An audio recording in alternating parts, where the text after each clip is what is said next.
রাজনীতিতে চূড়ান্ত পরাজয়ের কাছাকাছি বিএনপি। বিএনপির পাশে এখন কেউ নেই, কাউকে পাশে পাচ্ছে না। এবি পার্টি, গণ অধিকার পরিষদ এদেরকে এত আদর করে রাখলো, সেই ভিপি নূর, মঞ্জু তারাও থাকলো না। কি দুঃখ। জামাতের সাথে মিটিং করলো, আমিরে জামাতের সাথে লন্ডনে তারেক রহমান, খালেদা জিয়া নিজে ভেবেছিল না একটা আন্ডারস্ট্যান্ডিং হয়েছে বিএনপি জামাতের মধ্যে, কি খুশি, জামাতের বিরুদ্ধে বলা মোটামুটি বন্ধ। কিন্তু না, জামাত পল্টি দিয়েছে।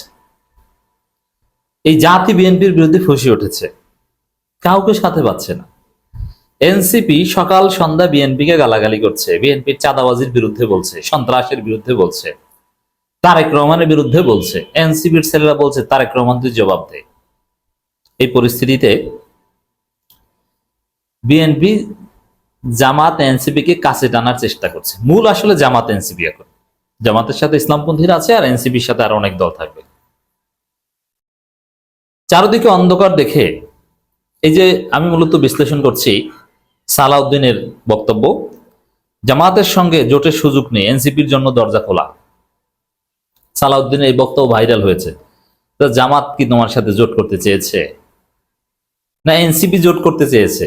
এনসিপি কি বলেছে জানেন? এরা বলেছে যে পুরান খেলোয়াড়দের সাথে আমরা খেলি না, বিএনপির সাথে খেলবো না। মুখের উপর না করে দিচ্ছে এনসিপির কেন্দ্রীয় নেতারা। এনসিপির দরজা খোলা, কিন্তু ওই দরজার ধারে কাছেও আমরা যাব না, বিএনপিকে আমরা পরাজিত করব।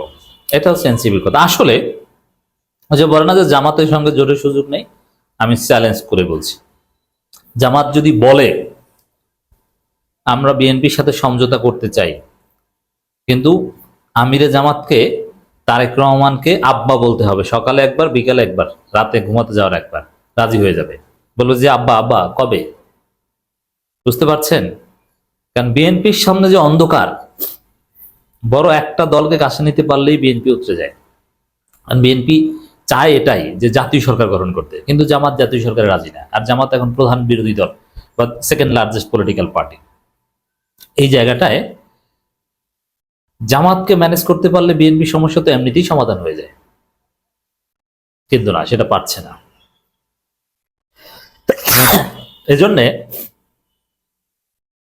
যদি জামাত কোন রকম রাজি হয়, 100 বার রাজি, তো এই যে জামাতের সঙ্গে জোটের সুযোগ নেই, এটা হচ্ছে মিথ্যা কথা। 1000 বার জোটের সুযোগ আছে।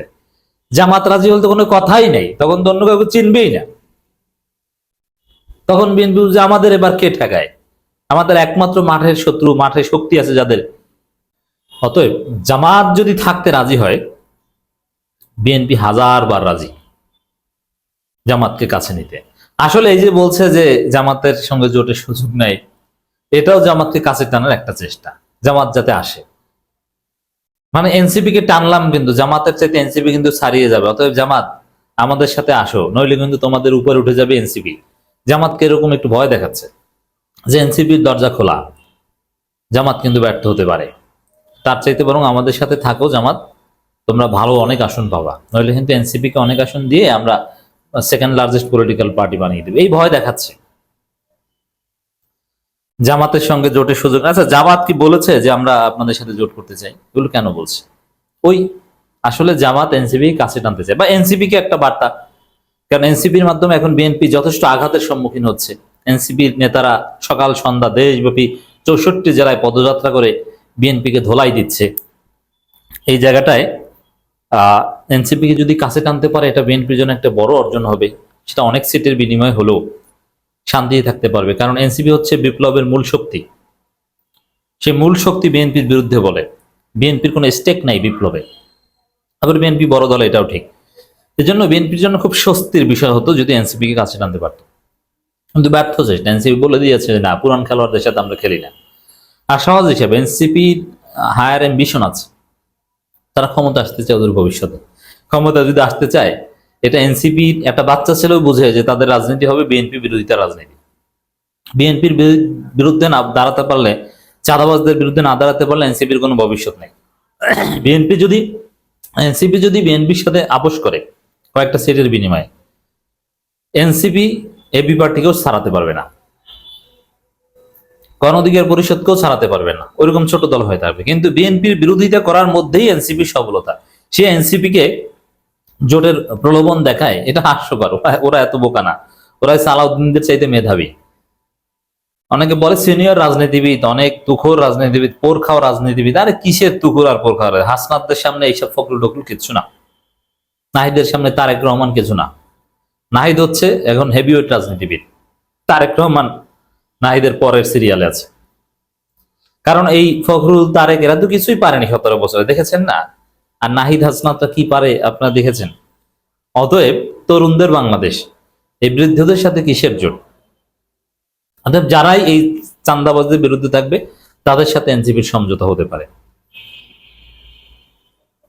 এই যে জামাতের সঙ্গে জোট, এনসিপির জন্য দরজা খোলা, এই কথা কেন বলছে? অন্ধকার, কেউ পাশে নাই, এখন দরজা খোলা এই কথা বলছে যে সিট দিব। আরে তোমরা নিজেরাই তো সিট পাবে না, কিসের সিট দিবা? এইসব কথা বলে লাভ নেই। এটা হাসিনার বাংলাদেশ না যে হাসিনা সিটের প্রলোভন দেখাবে আর অনেকে দৌড়ে চলে আসবে, না, সেই যুগ নেই।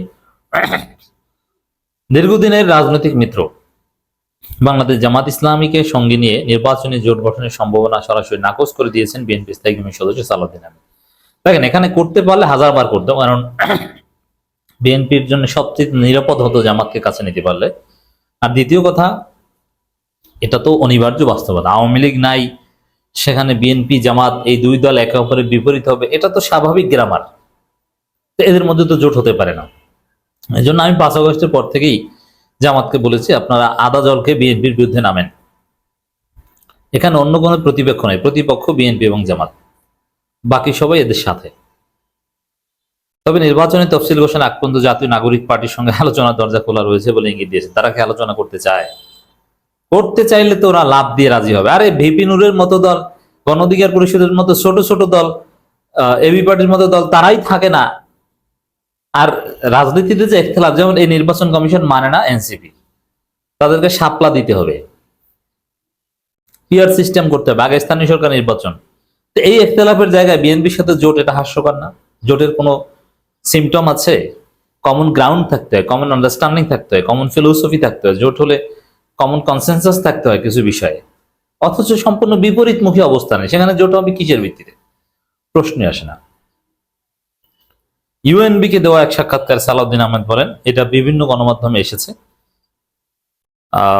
বিভিন্ন রাজনৈতিক দল নির্বাচন ঘিরে যে দাবিগুলো তুলছে তা তাদের বৃহত্তর কৌশলের অংশ। পাশাপাশি অন্তর্বর্তী সরকার অধীনে আগামী বছর ফেব্রুয়ারির মধ্যভাগে জাতীয় নির্বাচন অনুষ্ঠিত হবে বলে আশাবাদ ব্যক্ত করেন। এই আশার কোনো ভিত্তি নেই, নির্বাচন হবে না। সংস্কার নিয়ে নানান বিষয়ে কথা বলেছেন। মূল কথা এটাই যেটা ভাইরাল হয়েছে, জামাতের সাথে জোরের সুযোগ নিয়ে এনসিপির জন্য দরজা খোলা। আর বাস্তবতা হচ্ছে বিএনপির পরাজয় চূড়ান্ত, কেউ বিএনপির পাশে নাই, সমগ্র জাতি বিএনপির বিরুদ্ধে, বিএনপি মারা খাওয়ার অপেক্ষায়। তারেক রহমান দেশেই আসবেন না, দেখবেন আপনাদের ভাইয়া আরামে লন্ডনে থাকবে।